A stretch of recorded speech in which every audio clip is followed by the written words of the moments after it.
اصطلاح امروزمون هست under the weather، یعنی مریض یا بیحال بودن، کسالت داشتن، حال نداشتن. مثالمون رو با هم دیگه ببینیم. I'm feeling a bit under the weather today. امروز یکم حالم خوب نیست، بیحالم.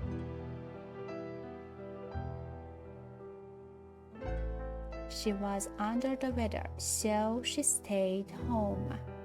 حالش خوب نبود، پس موند خونه. و مثال آخرمون Sorry, I can't come to the party. I'm a bit under the weather. ببخشید، نمیتونم بیام مهمونی. یکم بیحالم، یکم کسالت دارم.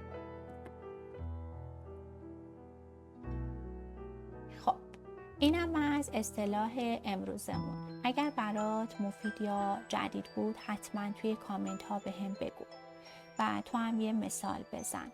حالا نوبت توئه که این اصطلاح رو توی جملهات استفاده کنی. منتظر اصطلاح بعدی باش. تا اصطلاح بعدی، خدا نگهدار.